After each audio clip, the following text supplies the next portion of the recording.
Assalamualaikum teman-teman, salam sejahtera untuk kita semua ya. Jumpa lagi, kali ini saya mau membagikan sedikit cerita tentang jelly. Jelly adalah makanan penutup klasik dan ikonik yang telah dinikmati selama beberapa generasi. Ini adalah makanan berbahan dasar gelatin yang manis yang biasanya terbuat dari jus buah, gula, dan agar-agar. Jelly atau dikenal juga dengan jelo merupakan suguhan tradisional yang telah ada selama berabad-abad dan telah dinikmati oleh berbagai kalangan usia. Istilah jelly menggambarkan rangkaian makanan penutup berbahan dasar gelatin. Ini adalah makanan setengah padat yang terbuat dari gelatin, gula, jus buah, atau penyedap rasa lainnya. Campuran tersebut direbus dan didinginkan lalu dituang ke dalam cetakan atau piring untuk mengeras. Makanan penutup jelly dapat bervariasi dalam rasa, warna, dan tekstur, tetapi semuanya memiliki konsistensi yang lembut dan goyah. Asal-usul jelly tidak pasti, namun diyakini sudah ada sejak zaman kuno. Jelly pertama kali disebutkan berasal dari abad keempat sebelum Masehi. Ketika itu ditulis dalam History of Animals karya Aristoteles. Belakangan pada abad pertengahan, jelly populer digunakan di Eropa sebagai obat. Itu juga digunakan untuk mengeraskan kain dan mengobati luka. Jelly sebagai makanan penutup pertama kali dipopulerkan pada awal abad ke-19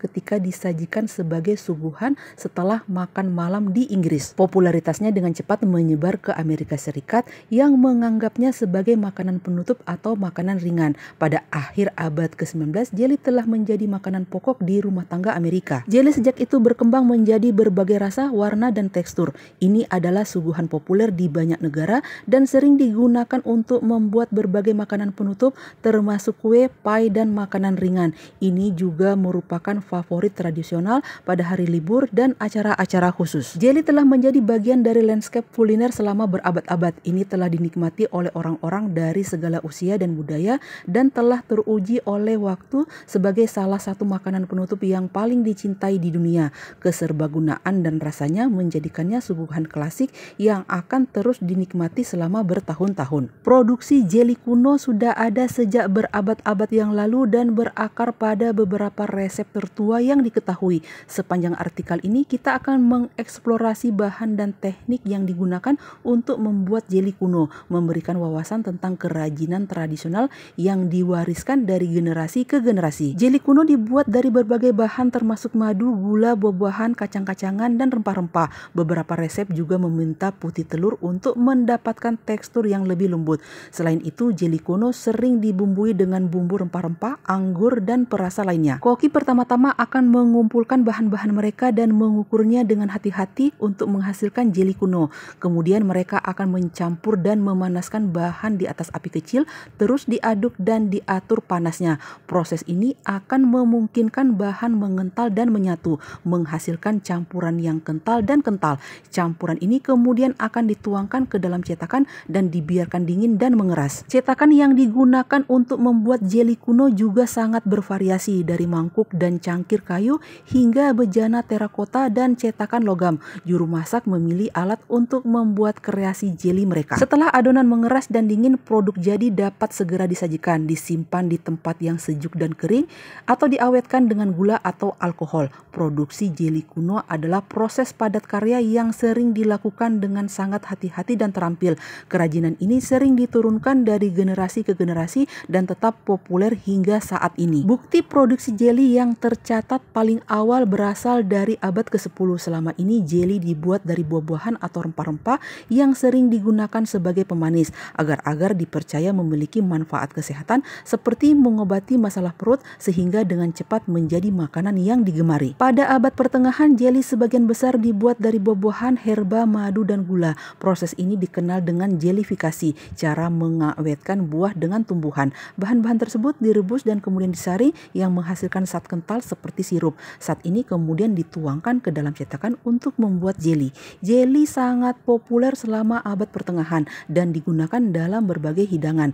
Itu sering ditambahkan ke dalam makanan penutup seperti puding dan kue tar, dan juga digunakan untuk membuat saus dan glasir. Itu juga disajikan sebagai bumbu dan pemanis dalam minuman. Jelly tetap populer saat ini karena keserbagunaannya, dapat digunakan dalam berbagai masakan dan memiliki rasa yang manis namun asam. Ini juga cara yang bagus untuk menambahkan rasa manis pada minuman tanpa terlalu banyak gula. Terakhir, harganya relatif murah menjadikannya pilihan populer bagi banyak rumah tangga. Proses produksi produksi jeli modern telah merevolusi industri pembuatan jeli. Dengan kemajuan teknologi, produksi jeli menjadi lebih efisien dan hemat biaya. Produksi jeli modern telah memungkinkan perusahaan untuk secara efisien menghasilkan produk berkualitas tinggi dengan waktu dan biaya yang lebih sedikit daripada metode tradisional. Dengan memanfaatkan teknologi terkini, produsen dapat mengurangi pemborosan dan memaksimalkan keuntungan. Selain itu, produksi jeli modern juga memungkinkan keamanan makanan